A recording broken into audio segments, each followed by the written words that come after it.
जो longest India का railway platform 2023 में इसको इनॉग्रेट किया है इंडिया के पीएम मोदी ने। इसका नाम Guinness book of world record में भी आ गया है। ये तो है सियासी मामला जो हल होने का नाम नहीं ले रहे हैं, और वहीं हुकूमत अवाम पर एक से बढ़कर एक जो दूसरा आप समझ ले कि बॉम्ब अवाम पे गिराई चले जा रही है। आलमी मार्केट में आपको पता है पेट्रोलियम मसनूआत में कमी के बावजूद पाकिस्तान में पेट्रोल मजीद महंगा कर दिया गया है। और गिनीज बुक पे फिर मैं गई, मैंने कहा देखे यहाँ पर क्या है, तो उसमें ये आ रहा है कि उसकी डिटेल्स हैं। इकोनॉमी सफर कर रही है, गरीब बेचारा गरीब से गरीबतर होता चला जा रहा है। इस वक्त हमारे पाकिस्तान के इकोनॉमिक इश्यूज हैं, चैलेंजेस हैं, उसमें भारत पाकिस्तान की मदद कर सकता है। जिस तरह भारत ने बांग्लादेश की मदद की या फिर श्रीलंका की मदद की, तो Bharat India is adding 10,000 kilometre of highway per year. IMF के साथ मुज़ाकरात चल रहे हैं, तो हमारे वज़ीर ख़जाना और वज़ीर आज़म न्यूक्लियर असासों और मिसाइल प्रोग्राम के हवाले से बात कर रहे हैं। ये टाइमिंग क्यों बहुत अहम है? इसाक डार साहब के बकौल कि IMF ने इस किस्म की भी कंडीशंस लगा दी हैं। अब भला बताइए, हमने घास खा खा के, भुट्टो साहब ने कहा था हम घास खाएंगे लेकिन हम एटम बम बनाएंगे।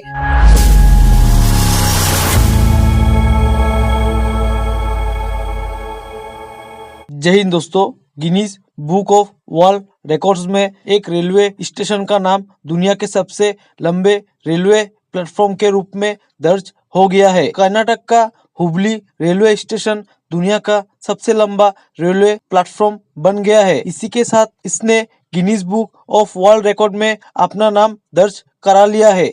लगभग 1507 मीटर लंबे इस प्लेटफॉर्म का उद्घाटन प्रधानमंत्री नरेंद्र मोदी ने किया है।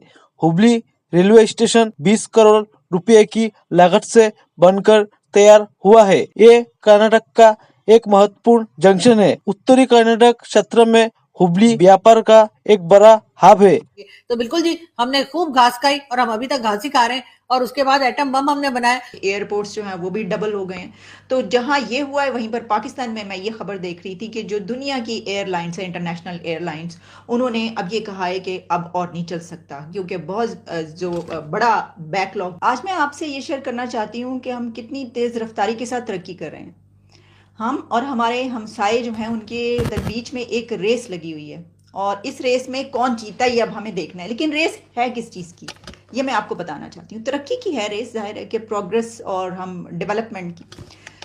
तो एक तो ट्वीट मेरे सामने ऐसी आई, 2 ट्वीट्स हैं जिसकी बिना पर, और एक खबर है जिसकी बिना पर मैं आपसे ये बात कर रही हूँ।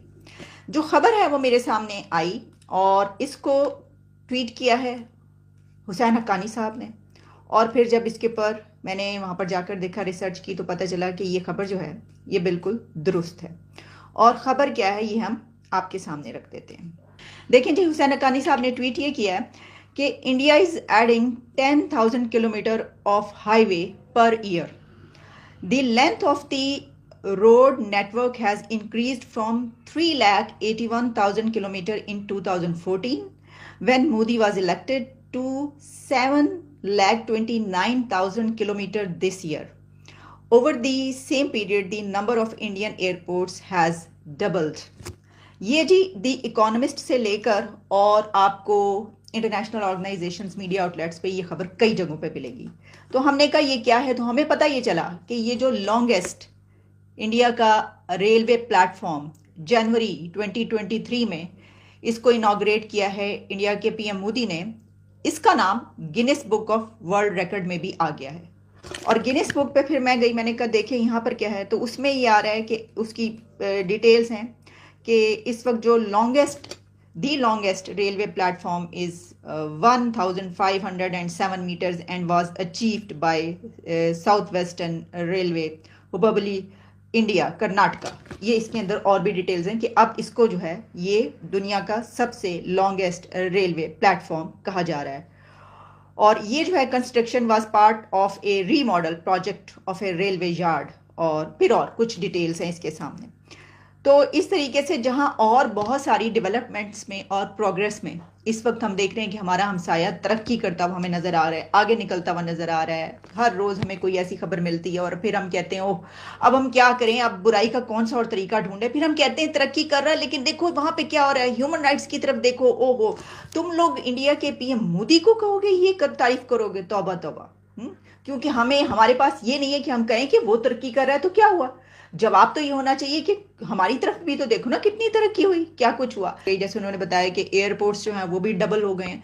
तो जहां ये हुआ है वहीं पर पाकिस्तान में मैं ये खबर देख रही थी कि जो दुनिया की एयरलाइंस है, इंटरनेशनल एयरलाइंस, उन्होंने अब ये कहा है कि अब और नहीं चल सकता, क्योंकि बहुत जो बड़ा बैकलॉग जो है वो हो गया है पेमेंट्स का, और यहाँ से जो है वो पैसा नहीं आता, बहुत सी प्रॉब्लम्स हैं। तो पाकिस्तान के लिए जो बाहर की फ़्लाइट्स हैं, अमेरिका की और लंदन की ख़ास तौर पर 2-3 कंट्रीज़ जो हैं उनकी फ़्लाइट्स का ज़िक्र आया हुआ था, एक खबर थी। तो उन्होंने कहा है कि ये अब हो सकता है कि आने वाले दिनों में यहाँ से वो अपनी जो एयरलाइंस है वो अपनी फ़्लाइट्स बंद कर दें। लग यही रहा है कि आईएमएफ ने कहा है कि जो न्यूक्लियर प्रोग्राम है पाकिस्तान का उसको थोड़ा सा स्लो डाउन किया जाए। और वैसे तो स्लो डाउन क्या करें सर, मुझे तो लगता है कि पता नहीं चलता भी है कि नहीं, बहुत टाइम हो गया उसमें, मतलब तेल वेल डाले, पता नहीं बम बम चलते भी हैं कि नहीं। लेकिन खैर इसाक डार साहब के बकौल कि आईएमएफ ने इस किस्म की भी कंडीशंस लगा दी हैं। अब भला बताइए, हमने घास खा खा के, भुट्टो साहब ने कहा था हम घास खाएंगे लेकिन हम एटम बम बनाएंगे, तो बिल्कुल जी हमने खूब घास खाई और हम अभी तक घास ही खा रहे हैं, और उसके बाद एटम बम हमने बनाया। अब सारी दुनिया में तो ये होता है कि जो न्यूक्लियर एसिड्स होते हैं, जो न्यूक्लियर बम होता है, वो उस मुल्क की हिफाजत करता है। ये वाहिद बम है जिसकी हम हिफाजत करते रहते हैं कि कोई उठा के ना ले जाए, कोई चुरा के ना ले जाए, कोई उसका फॉर्मूला ना उड़ा ले, कहीं कोई हमसे छीन ना ले, वगैरह वगैरह वगैरह।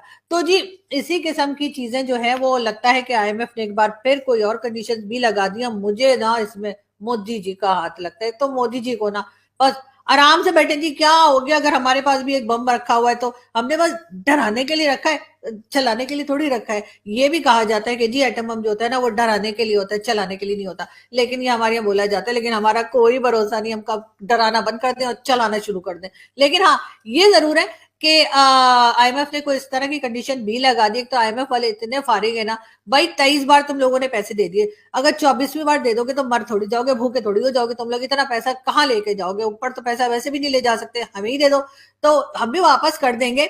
अगर हमने वापस ना किए होते तो 24वीं दफा तो हमें ना दे रहे होते ना, थोड़े थोड़े करके देते हैं, ठीक है दे देंगे अगली, मतलब अब 2-4 सदियों तक, या कहना चाहिए कई सेंचुरीज तक जो है वो हमारे लोग पैसे वापस करते रहेंगे, वो एक अलग बात है। लेकिन इस वक्त फिर उन्होंने अजीब तमाशा लगा रखा है, यानी $1 बिलियन के लिए जो है वो हमसे नाक से लकीरें खिंचवाई जा रहे हैं, और अब उनकी नजर पड़ गई है हमारे एटमी असासों के ऊपर। ओ जी इतनी मुश्किल से तो हमने बम बनाया है, और कितनी मुश्किलों से, मतलब हम उसको बार बार अपडेट करते हैं, बार बार लोगों को धमकियां देते हैं और बताते हैं।